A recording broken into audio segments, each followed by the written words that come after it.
Hello and assalamu alaikum everyone. As informed earlier, we're going to have a session about the do's and don'ts of the exam. I have Dr. Faizan here, but before that, those of you who are new, I'll introduce myself and then Dr. Faizan's going to take the lead. So, my name is Aisha. I am a GP trainee in Scotland. I passed my exam, PLAB 2, in 2021, and ever since I've been involved in providing courses, taking mocks, preparing people for exams. So we can say that it's probably 3 years and counting that I've been training people. I've been mostly involved with people who've either failed once or twice or thrice and it's their last attempt. So my personal experience with students is a bit different because some of them do learn from the experiences, some of them unfortunately don't understand their mistakes. I and Dr. Faizan interacted as well, and I did take his mocks, and luckily he did learn quite well. He improved quite significantly. So I first saw him in the first attempt, then not in the second, then in the third attempt, and then in the fourth attempt, and I could see the progress he had made. But obviously, it's his journey.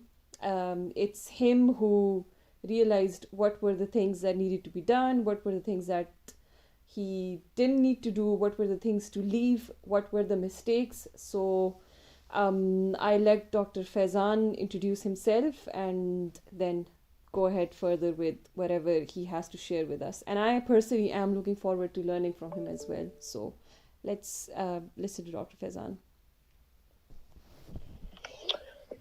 Hello, Assalamu alaikum. First of all, thank you so much, Aisha, for giving me this opportunity. And so Aisha knows me like way before I started this journey. We were colleagues in the hospital in Pakistan as well. So I graduated in 2017, which is like, if I look back, it was like a long time back. I started my PLAB journey in 2019. I took the OET, and after that, unfortunately, COVID hit and everything was like stopped. My PLAB 1 got cancelled thrice. I cleared my PLAB 1 on my first attempt. It was an easy exam, and all of you are here, so I hope that everyone has cleared it already. After that, the actual struggle started. So I took my first PLAB exam in May of 2022. I joined one of the academy, very well-known academy, but I'm not going to name any academies because I don't want to kind of promote or ruin anyone. So I joined one of a very well-known academy. They provided us with the notes and everything. There was online course which I attended while I was in Pakistan. I came to Manchester and then after that attended the academy for 10 days. And to be honest, with these big academies, the problem is they provide you with all the stuff you need, but there is no proper guidance. There's no one to tell you like how to go about stuff. So my first attempt, it was actually, I blame myself for all my failures because I didn't ask anyone for the help or their guidance. I thought like just going with the academy, it will do the job and I'll be fine. So my first attempt actually, unfortunately, I failed. And after that, I think Aisha and I will be discussing it in more detail. But I gave 2 attempts in 2022 and then 2 attempts in 2023. And on my final attempt, I actually spotted my weakness because before that, everyone was telling me that you have to find out your weakness. And I was like, what are they talking about? And when I realized it, I was like, oh my God, I was doing everything so bad.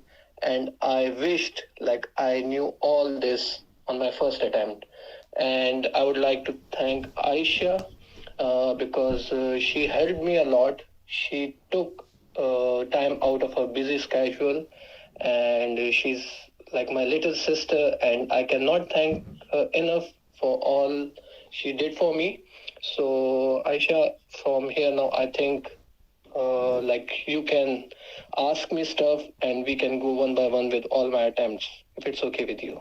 Yes, it's absolutely okay. For starters, this is not an advertisement session, just so everyone know. Thank you so much, Dr. Faizan, but it's not anything related to what I've done or what I have possibly helped him with. I'll be honest, I did provide Dr. Faizan with the courses, but they definitely did not help because I think he had the courses since I think his second attempt. I'm not quite sure if he really did take the sessions in the courses or he didn't. However, what I realized that when he was sitting his third attempt and we got in touch, I think 20 days before his third attempt, if I'm not wrong, Dr. Faizan. Yeah, you're right. So I started with a mock because if you're left with 20 days to your exam, the most ideal thing is you need to be drilled and you need to be tested thoroughly and you need to be criticized thoroughly as well, because in 20 days you're sitting an exam, and I think 20 days before your exam date, you should be taking your mocks as if you're sitting the exam. You cannot be casual about things. But when I had my mock with Dr. Faizan, we did one, and then I think we tried for the second case as well. And I was like, you don't need to sit the exam. I don't think you should be sitting the exam because you've not realized your weaknesses. And I remember he was absolutely clueless when I was talking about weaknesses. This isn't right. That needs to be changed. I personally think Dr. Faizan read a lot of notes, if I'm not wrong, and he thought that the way to get to the exam is to know the cases in and out from the scripts, and that is one of the major reasons that leads to failure. Yeah, you're right. So Okay, so Aisha, I still remember before my third attempt, 20 days before that, the first station you did with me was chest pain. yeah, And I did like terrible on that. It was horrible. And I was like so in shock. Like if I cannot even do chest pain, like I can tell now on my fourth attempt, if chest pain comes, like I know everything before, like how I'm going to proceed with it. But that time, 20 days before my third attempt, I was clueless. I was actually trying to recall what are the differential diagnoses for chest pain. So for people who are here and who don't know me, actually I completed my residency in ophthalmology in Pakistan. I was like very away from the general medicine side. So for me, it was a bit kind of difficult and new. So we'll discuss it later on. But yeah, I still remember that station and it was kind of it was a nightmare, to be honest. sorry about that. I'm really sorry that you had to go through a nightmare. Now, the only thing is that, and for people who are going to sit the exam the first time, or people who are going to sit the exam the second time, please remember that this exam is like mathematics. You cannot learn equations and formulas and go to the exam and think that you've learned them so you'll be able to apply them unless you've practiced. So if your tongue isn't used to things, you haven't said those things, they will not sit in the head. Trust me. On the exam day, you won't remember what Aisha said, what Faizan said, what were the things we discussed. You will only remember what your tongue has practiced. So please don't be hesitant. Practice as much as you can. Take as many mocks as you can, because that's the way you learn. You start the case, but by the 6th minute, you pretty much understand where you went wrong, what mistakes you've made, what were the things you shouldn't have done. So I think before I even ended the case with Dr. Faizan, he was pretty sure of what he did. He was pretty aware of where he messed up with those cases. So that's probably one of the take-home messages. So now I'd like to hear from you what changed after the third attempt and what were the things you did for your fourth attempt. All right, okay, sure. So if I kind of go into more like very much details, you can stop me anytime, because I know, like, if you think I'm going off track, you can kind of. So you won't go off track. You know, you're the guru here. I'm just trying to give as much detail as possible, Right. because I know people here, they actually want to know these things, and I really want to help everyone. Yeah. Because I don't want anyone to go through which I went through. Oh, It brilliant. was horrible. Okay, so I'll start with my first attempt. So my first attempt was in May 2021. I started to prepare for it in January. I took a course, online course, and got all the notes and stuff. I started practicing with it with one of my friends. Uh, so the idea, the mistake which I was making, and I think with these big academies, the problem is they give you these notes and they don't tell you like how you are going to tackle all these notes. So the first uh, thought which comes into mind, like I have to uh, kind of learn or memorize all the stuff. So, just for example, if you are going to ask about the sexual history of a patient, so there are like maybe 15 or 20 questions. So, there's no need to do that. But this was a mistake. I thought I have to ask all the questions. When it comes to like family history, I think I have to ask all the questions. So, that's the problem. So, the problem with my first attempt was like I wasn't able to finish my any of my station in time. The most I reached was like the diagnosis, and I heard the 8 minutes bell. That's it. I never started my management part. And the wrong impression I had was like, all right, it's kind of mathematics. There are three domains. One is interpersonal skill, one is data gathering, and one is management. And every domain carries equal marks, which are four. So if you do a good data gathering and you are speaking very nicely to the patient, so if you do a good data gathering, you will definitely get 3 out of 4. And if your interpersonal skills are good, your communication as well, so you will get like maybe 3 something. So if you have noticed, all the station, the passing marks is like around 6. You, I can bet it, like never seen a case where the passing marks is like 10 or 9. All of them are like 5 point something, 6. That's it. There is not even a 7. So I was like, okay, I can do that. And so my first attempt, I failed my exam. I passed the required number of stations. I think it's 10. And the requirement of marks, the passing marks are 101, and I got 100 marks. So I failed there, and actually failing by 1 mark was actually not a good thing for me, because I thought I'm doing something right. It was luck. It was bad luck for me. That's why I failed, because I just needed 1 more mark to pass the exam. So if any repeater is here and they are failing their exam by 1 mark or one station, so know that you are actually doing something wrong. Majority of the people who are failing this exam, they are failing it by 1 mark or one station. So if you think like something is bad is happening to you, so you are not alone.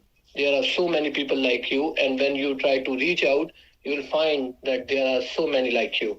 So failing by 1 mark or one station is not good, because when you pass your exam, it is like you pass maybe 13 stations or 14 stations, and you get like, if 101 is the passing score, you get 120 or 130.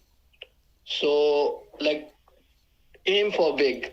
Don't think like, okay, I have to get 10 stations and I have to get the passing score. No, if you are aiming for that, the chances of getting failed is very high. So I failed it by 1 mark, and I thought like, all right, okay, I'm doing it right, but it was just a bad luck. So I came from Pakistan on visitor visa for my first attempt, and my visa was like valid.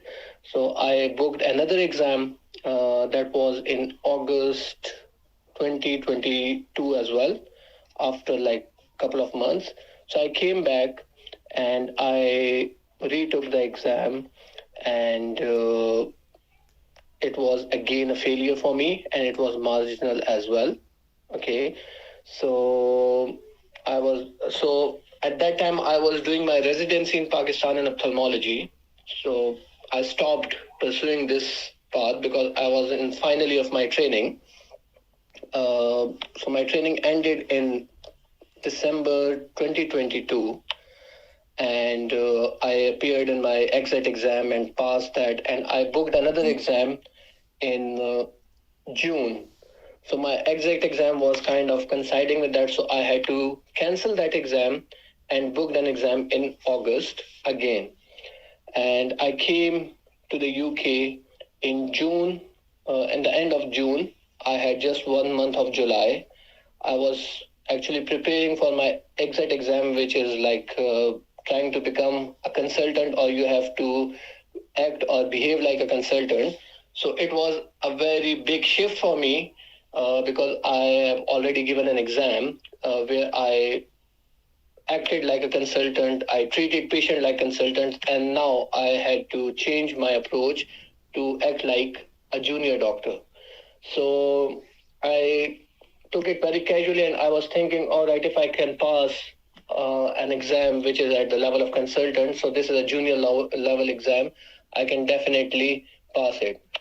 So 20 days before, as we already talking about it, 20 days before my exam, I contacted Aisha and I asked her, because I have known her for quite some time, and I asked her to take a mock so that I know where I stand.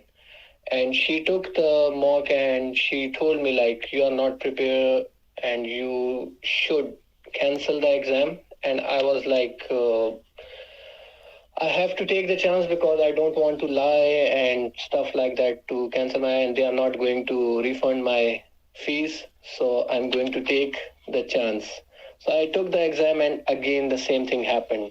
I was really, really devastated after that, and I was very actually scared to contact Aisha again because she categorically told me like not to go for exam, and I was kind of scared of her at that point. Like I cannot tell her that I've failed my exam, and she told me like not to go for it. But yeah, so when I contacted her, I was very desperate at that point, and I was like, so if this is not going to happen, this is not going to happen, and I should move on with my life. I've started my registration with Irish Medical Council, and at that point I was at the brink, and I told Aisha, if I don't take this last attempt quickly, so I'm going to lose it. So when I contacted Aisha again after my third attempt, I've already booked another exam. And when I told her, she was like, don't do it because you're going to risk your career in the UK, and this is not worth it. So if you can cancel your exam, it is a good idea. So I told her, like, if it is going to happen, it's going to happen. I want to interrupt. Now, why did I ask you to cancel? The reason I asked you was because he had just taken the exam, I think, end of August, and he booked in October, and he contacted me end of September. So when he contacted me, he only had 4 weeks to sit the exam. And obviously, if you've got a fourth attempt, it's your last attempt. You've not got anything else. You want to be very well prepared before you land in the battlefield. You want to have all your weapons prepared. And that's why I told him, do not risk it. It's not worth it. Maybe take it next year till you're 100% prepared. Anyway, go ahead, Dr. Faizan. I'm learning a lot from you. Please continue. Yeah, you are absolutely right. That was the reason, and that's why I'm still very thankful to you. There were so many people who kind of helped me after the failure of my third attempt, and I cannot thank them enough because I still think they played a big role. So Aisha told me not to go for this fourth attempt, and I asked her, like, help me, but at that point she was busy with I think personal life or some academic activities going. So she kind of referred me to another friend, and I took a couple of mocks with him, and he told me, there are some points which you need to work on, but if you really want to go for this last attempt in 4 weeks time, so he told me, like, he thought it's doable. So the first thing was, as I already mentioned, the my understanding of the exam was absolutely wrong. It's not like you take a good history for 6 minutes and you think like you're gonna score 4 out of 4 on history, and that it does not work like that. So the difference between my fourth attempt and my third attempt and what I did during those 4 weeks to change my approach was take a history, but a focused history. That's actually when you read the notes, you think you have to ask each and everything, be it in personal history or social history or family history. You think you have to ask each and everything, but it it doesn't work like that. So if you know the diagnosis, like early on in the station, just ask focus questions and try to finish your history uh, by 5 minutes. You know the first bell rings at 6 minutes. So if you have started your management before the first bell, so you are in a very good position to pass that station. By that, I don't mean that you should skip a very important stuff like red flags and other stuff like that. You have to ask the specific question if you are sure about a diagnosis. I don't want you to miss on those points, but don't ask irrelevant questions. The examiner might not mind that, but you are actually eating your own time and you won't be left with enough time for the management part. So if you have started your management before the first bell, so you are in a very good position to pass the station. Uh, as Aisha mentioned it, the trick is to practice, practice, practice. And in my first 3 attempts, I hardly practiced, to be honest. I thought like, yeah, I can do it. I can go there and these are just notes. I can ask the question. It will be an interactive kind of session. We do it a lot in our hospital as well, so it won't be that difficult. But in reality, it is not like that. So before my fourth attempt, there were like 2, 3 people, and with this social media and internet and everything, you don't need someone to be present with you in person. uh, I live in the UK. There was nobody near me to practice with, so I found a couple of guys on different platforms. One of them was from India. His exam and mine was on the same date. So if you are actually looking for a partner, it's a very good idea to look for someone whose exam is on the same date as yours, because if your exam is earlier, the other person will think like you are not going to give time after you are done with your exam, and the same will happen in your mind as well. If someone is taking the exam before you, so there is high chances after they are done with their exam, they are not going to give you that much time. So the ideal partner to practice with is the one whose exam is on the same date or one day before or after your exam, so that you don't lose a partner, or you don't start looking for another partner 1 week before your exam. So yeah, that's one thing. And another thing was, yeah, practice. I think I have said, hello, I'm Fazan, one of junior doctor. I practiced this like, I don't know, maybe a million times. I was like sleeping with this. I was going to washroom. Whenever I was in front of mirror, I was saying this. And yeah, there was a lot of practice with different colleagues. And I did some, thanks to Aisha again, some mocks with her. And she actually pointed out, we don't know a lot of stuff, how things work, the healthcare system works here. So yeah, whenever I had any question, I contacted Aisha and asked her like how things work, because she's here for like 2 or 3 years now, so she knows the system very well.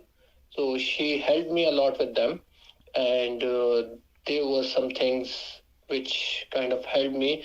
And in my final exam, uh, out of 16 station, I think maybe 14 or 15, I was finished 1 minute before the end of the station. I was just sitting there because I was so well prepared. I was so well rehearsed and well drilled, as Aisha mentioned, because before maybe 2 weeks before, you should just practice. Stop with all the notes and everything. Just practice, practice, practice. And another thing, I think I'm kind of giving you this trick of Aisha. She might doesn't like it, but yeah, before you start your exam, ask a friend or a colleague or someone before going in. Practice 2 to 3 stations so that your brain starts running, your tongue starts running. So ask someone, some colleague or the person you practice with. So ask them to practice few station, different station, and don't ask for a feedback.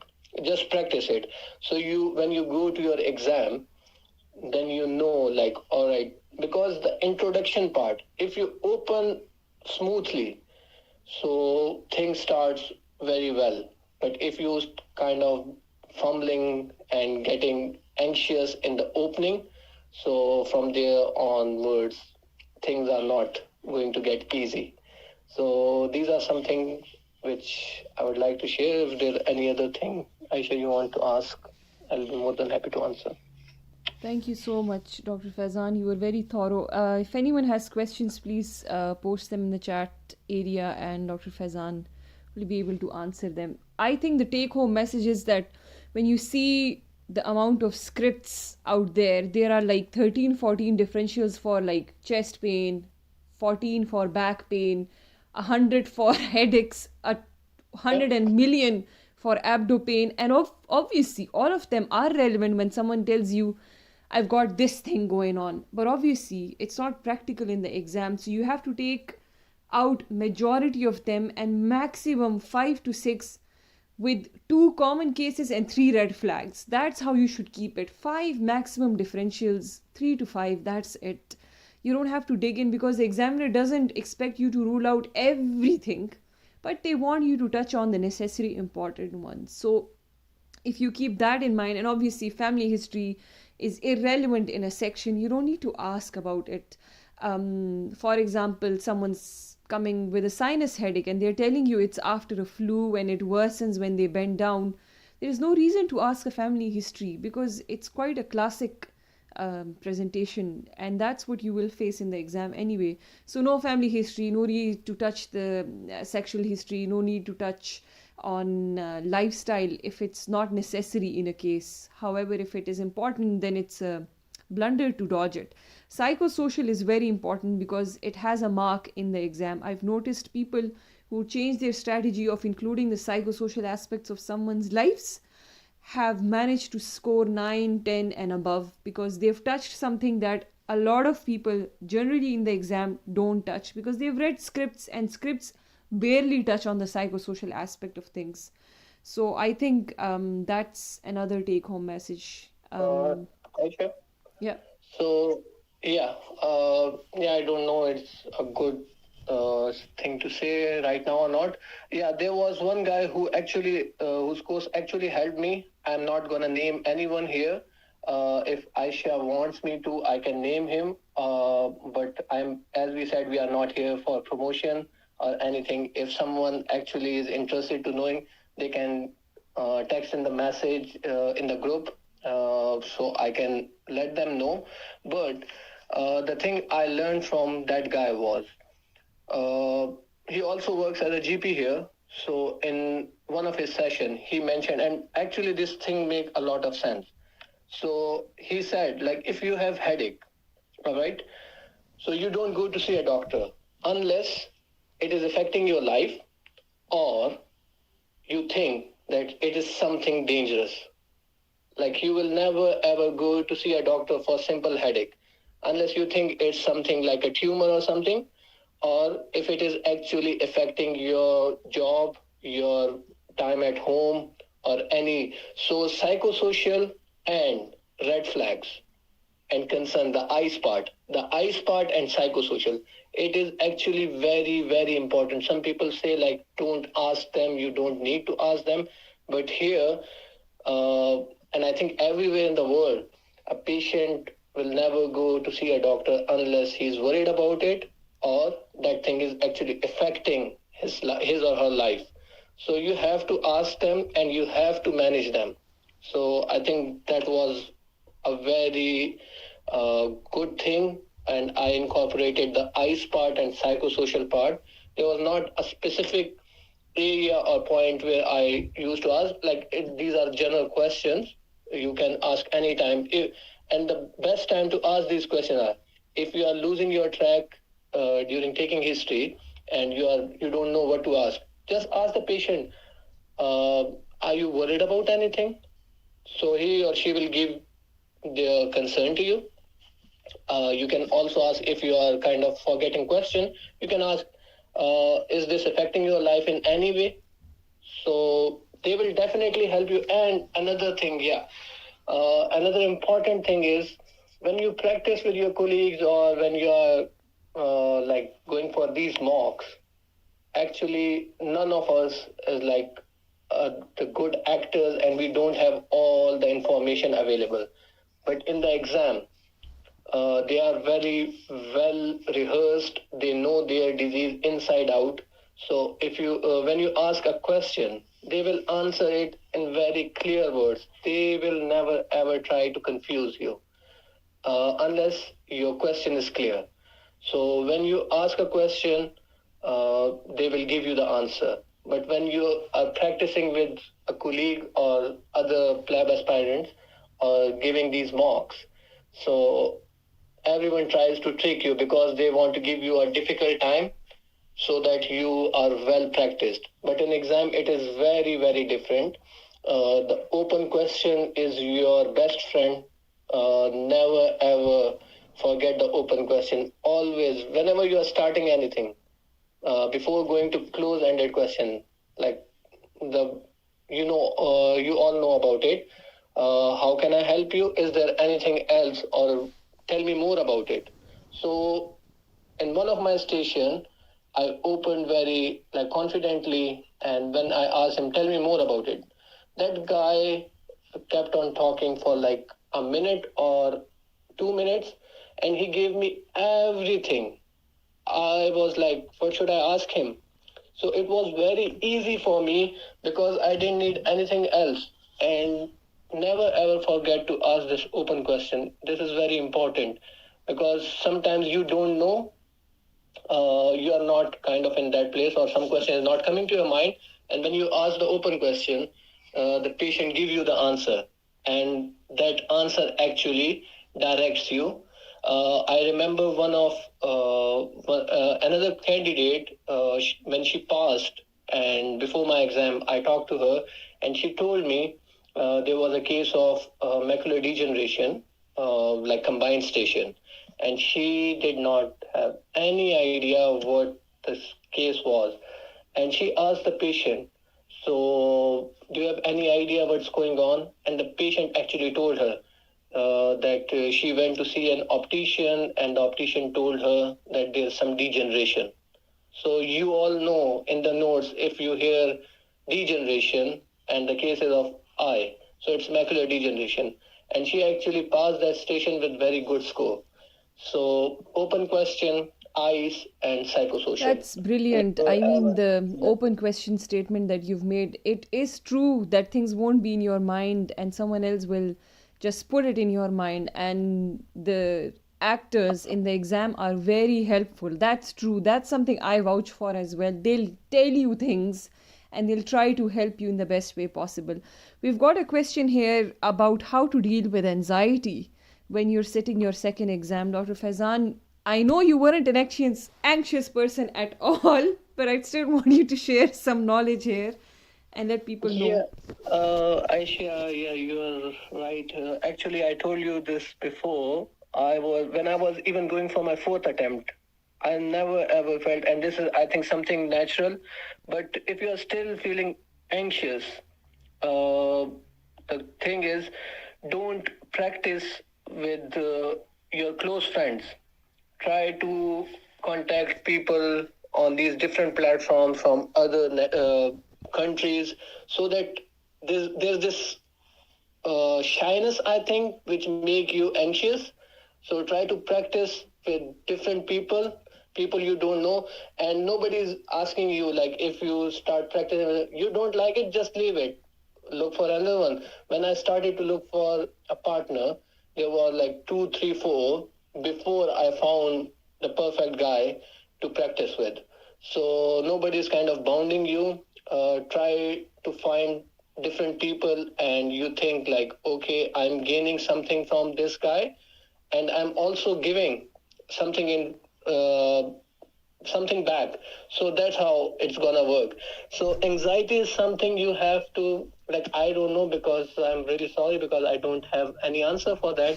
I never had any anxiety in any of my attempts. I actually failed 3 attempts, but in my fourth attempt I was like very confident and everything. Maybe it was like I was very well practiced and He I knew still my had stuff. no anxiety. Going for the fourth attempt, I think I was more anxious than him when he was going for his fourth attempt, and he didn't have any anxiety. I remember. Uh, I think, so if you ask me, I was very anxious. I didn't take any academy, and I practiced for 4 weeks before my exam, and I spent, I think, a total of 20 days in the UK.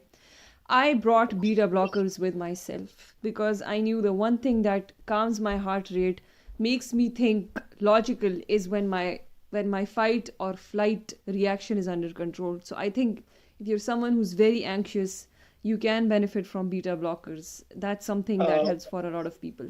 I want to add something here. Mm-hmm. So yeah, the beta blocker, yeah, it works for many people, but there's, yeah, you all are doctor and you all must know this. Don't try beta blocker for the first time for this exam. If you actually want to try it before your exam. Yeah. Because what happens to some people is beta blocker kind of make you dull. You need this flight and fight. For some people, as in case of Aisha, it helped her, which was brilliant, but it can make you dull as well. It can make you, I've known some people like beta blocker make them drowsy. So don't try beta blocker for the first time before going for this exam.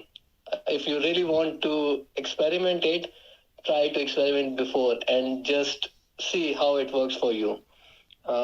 That's what I wanted to add. No, that's true. Otherwise, Obviously, if you want to try yeah. it, you need to try it at least a month before, and you need to see what dose you feel good with. If you feel good, brilliant. If you don't feel good, just don't take it. And that's true. A lot of people are put to sleep, but my energy is probably way, way high, so it just puts me on the right track, I think.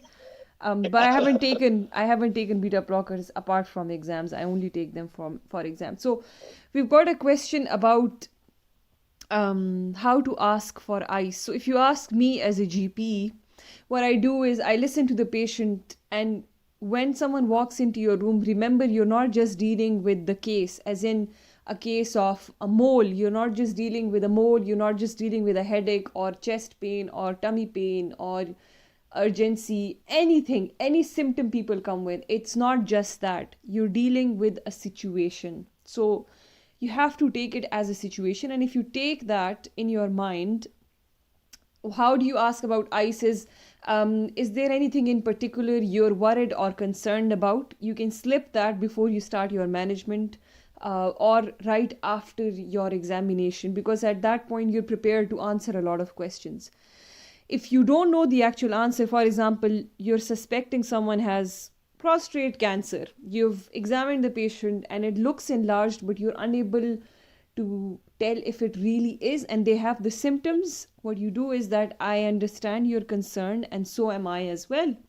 So what I will do is that, though my examination is not very conclusive, I'll arrange for you blah blah blah blah, like you're going to refer them to urology, you're going to call a senior, discuss the case with them, and say that we're going to be worried until we have the results, and I'm really sorry, I can't put your mind at ease because I'm unsure myself.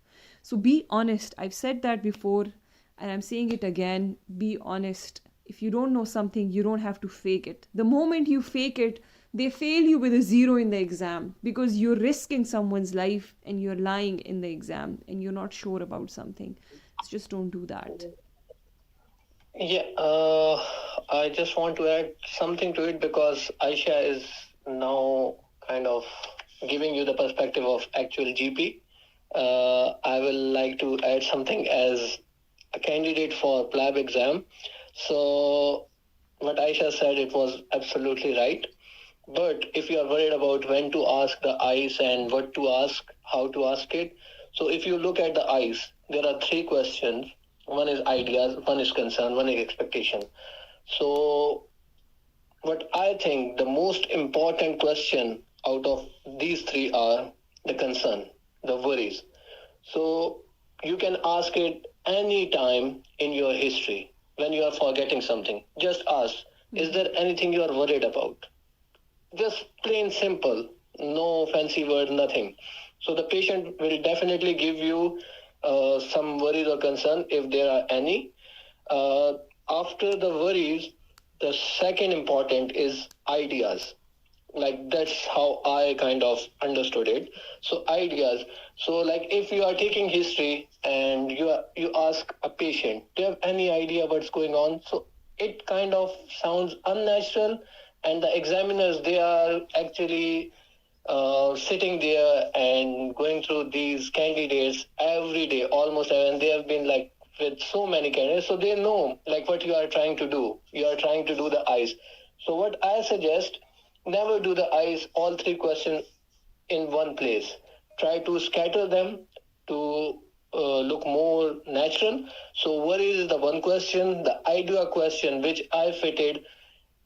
If you ask it during the history part, it kind of sounds unnatural to me because it doesn't make sense. You are the doctor and you are asking the patient. So the patient will sometimes they can answer you like, why are you asking me this? If I have an idea, why I'm here. So the best time when you are done with everything, your examination, your history, and before giving the diagnosis. So then you can ask like, do you have any idea what's going on before I tell you? So that's a very, and if the patient gives you any idea, so when you are actually giving a diagnosis and explaining in a simple word is a part of management. When you start your diagnosis part, you are actually done with data gathering. So when you ask this question just before starting your management, do you have any idea? And they actually give you some idea. So you can incorporate that idea while explaining the diagnosis. Like if there is just simple migraine and you ask the patient, do you have any idea what's going on? And the patient tells you like, yeah, I think I have a brain tumor. So you kind of incorporate that brain tumor part while explaining the diagnosis. Okay, like let's suppose Mr. Jack or Amy or whatever, you told me you have this idea like it can be a brain tumor, but let me reassure you, after the discussion we had and after the examination, it does not look like or the history does not fit with the tumor. So you can kind of incorporate it there. So it will also give a good image to the examiner. And about the last part, expectations. So expectation, if you ask it somewhere in the middle, it's all right. But yeah, when you are done with everything, at the end you can ask, is there anything else you are expecting from us? Is there anything else I can do for you? So I think for the expectation thing, it's a good idea to ask in the end, not just the last question. You can ask something else, but keep it for the end. That's my take on it. Brilliant. We have a question about how long is sufficient for preparing for PLAB 2. Uh, yeah, it depends. It depends on people. Like it depends on their personal circumstances as well. Are they doing any jobs or they are like fully giving their all time to this? So it depends on you. But yeah, you have to familiarize yourself with all the stations. I'm not saying memorize it, just familiarize it, just so that you have an idea. So when you have an idea about, like in my fourth attempt, yeah, GMC told us not to give the details of the station, but yeah, I'll just give you an idea. So there was a new station about trichomonas vaginalis, and as I told you, I was a resident of ophthalmology.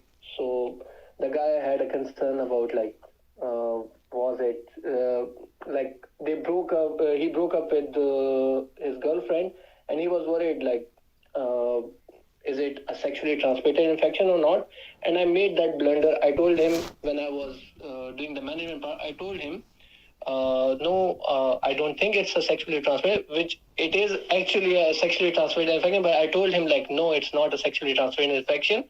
But I covered each and every part, and he told me they used to do unprotected sex. So that's why I kind of referred him to Gum Clinic. I told him I'm gonna refer you, and they are going to test you. And he asked me like, why you can't do it? So I told him like they are in a better position to do and all the tests. And I actually passed the station maybe with 9 marks or 8 marks, but that station I passed after making this big blunder where I said a disease which was actually a sexually transmitted. I said no, it's not. So if you cover your basics, if you don't miss any important stuff, and if you be a safe doctor, because in that station I still try to convince him and refer him to Gum Clinic.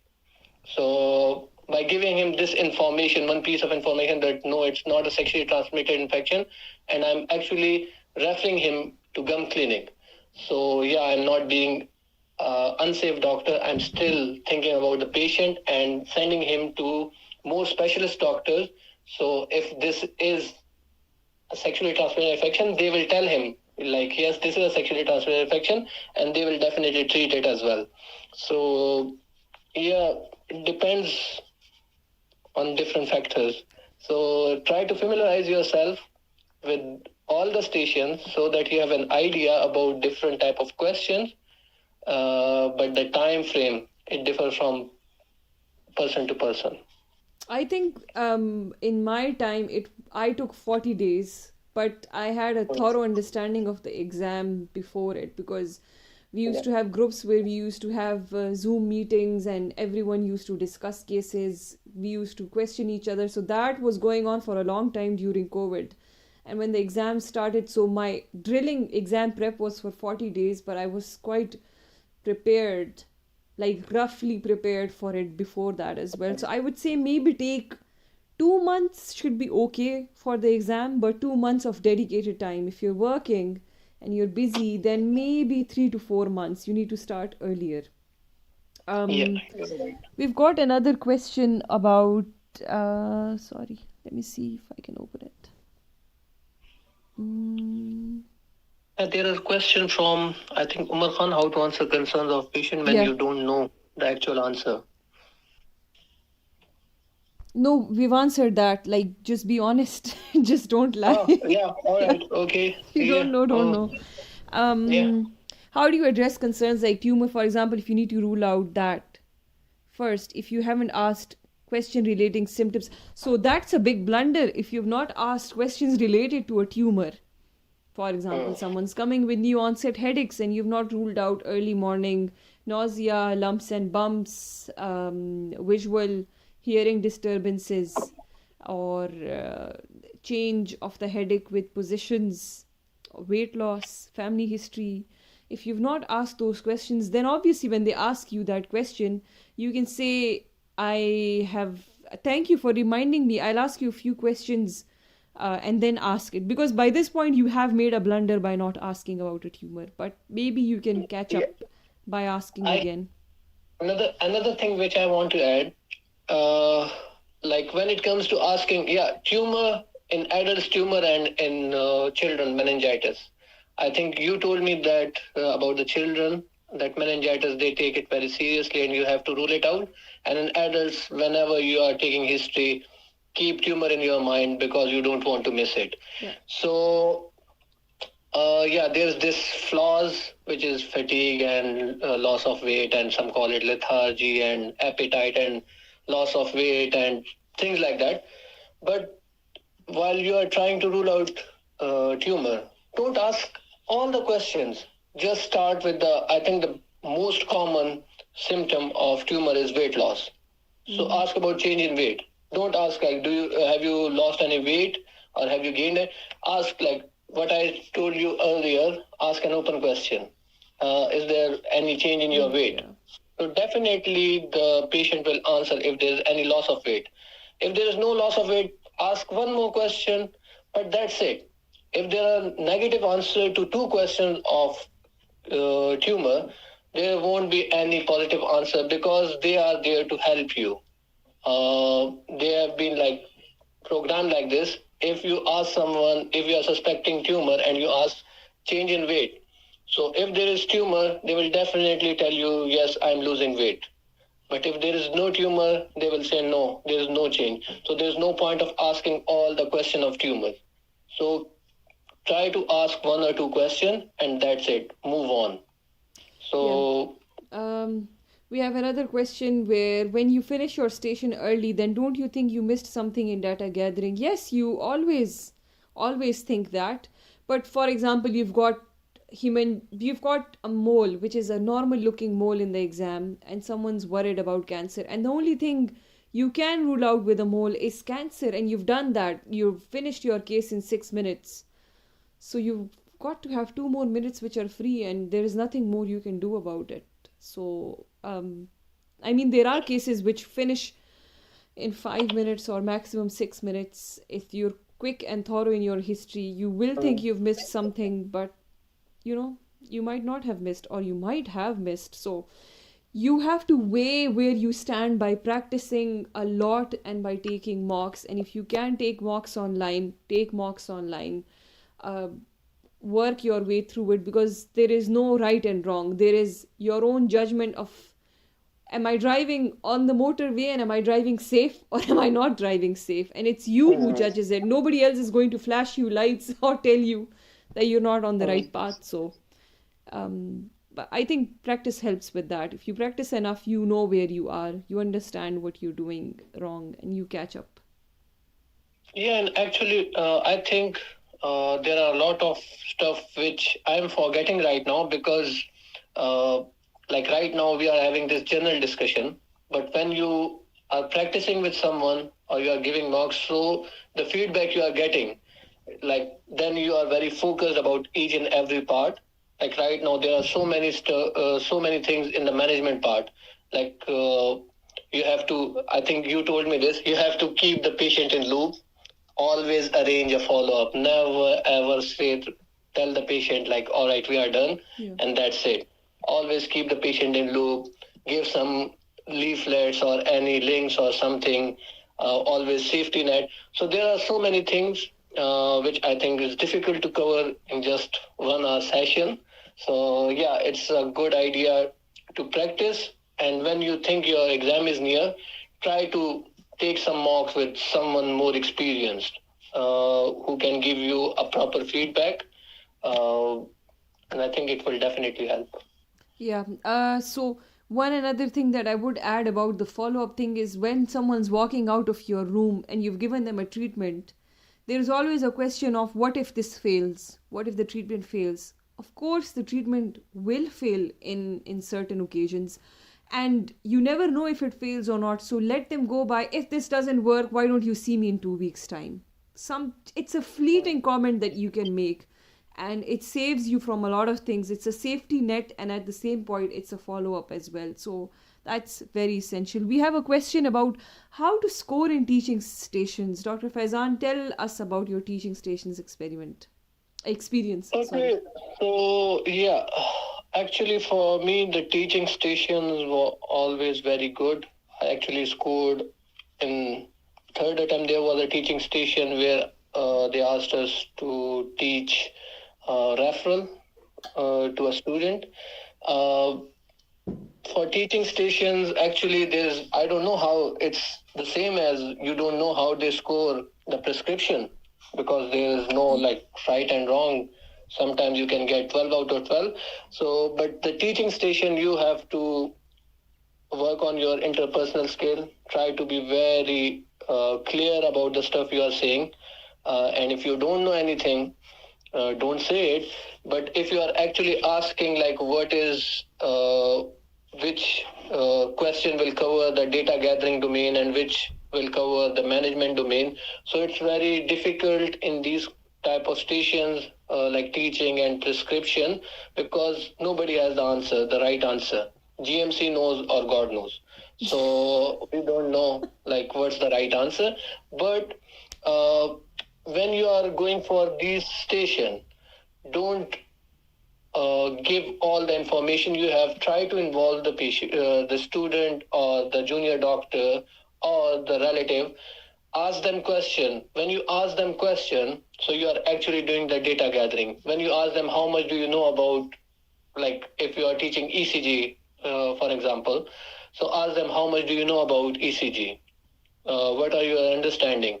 So you are actually doing the data gathering part, but you cannot ask tell me about your personal history or social history, because there's no point of doing that. So these questions, when you are interacting, so those questions are actually giving you score for data gathering as well as for interpersonal, and whatever you are giving, telling the student or junior doctor or relative, so that's the management part. But there's no defined way to tell you like what is for the management and what part is for data gathering. You have to kind of do it like holistically, I think. Yeah, so teaching cases need a really good interpersonal skills, need you to be very open in communication with the patient, with the student, sorry, and keep them involved and smile and be chatty in a very nice, calm, polite way. Um, Keep it natural, as close to how you would be teaching a student in your own hospital. Just keep it that way, and you'll be fine. There is no definitive method to do that. For some people, it works. Casual talking has worked. For some people, asking the student to follow you with every step has worked. So just be natural, be yourself. Is it necessary to remember specific follow ups for each type of disease? Yes. Aisha, Gigi. before moving on, I just want to add one thing to the teaching station. Uh-huh. So for teaching station, know the subject very well. Read about it, because if you don't have any idea about a subject, you can never ever teach it. Mm-hmm. So for ECG or referrals or EpiPen or whatever it is, have a very good idea, because I have seen people who are going to take their exam in week time and they didn't know about the EpiPen, like how to operate it, what side is towards the thigh, what side is towards the sky. So for teaching, it is very, very important that you know the subject and you know it by heart. Because if you don't know it, you cannot teach it, and that's it. No matter how much you are smiling and how good you are at communication, but for teaching, it's very necessary that you know the subject. Oh, absolutely. Is it necessary to remember specific follow-ups for each type of disease? Well, for diabetes and hypertension, yes. For tumors, yes, it has to be a particular follow-up. For the rest, yeah, I'll see you in 2 weeks' time, and if you get worse, come quicker. That's it. Just a one-line statement that you have to give. But for the rest, obviously, you've got to have a proper follow-up. You've got to give them the worsening signs to look for and all.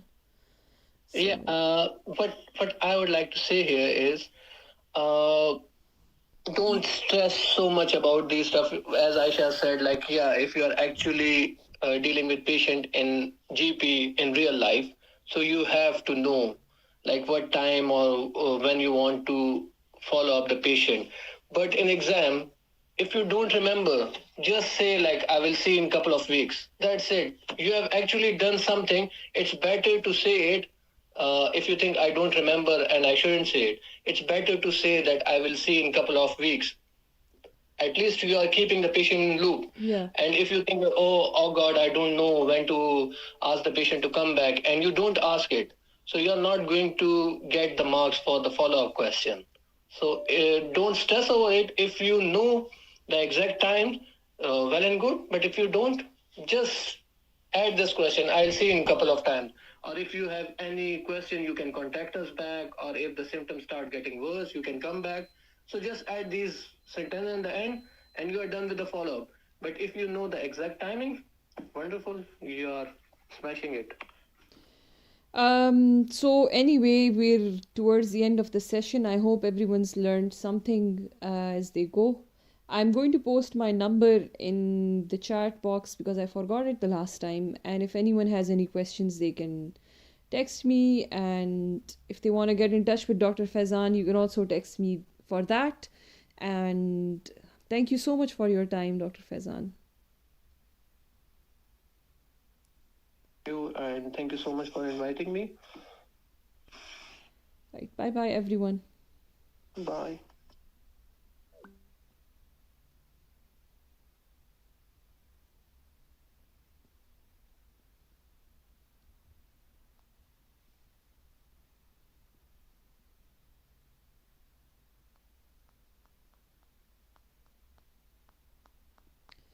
Mm-hmm.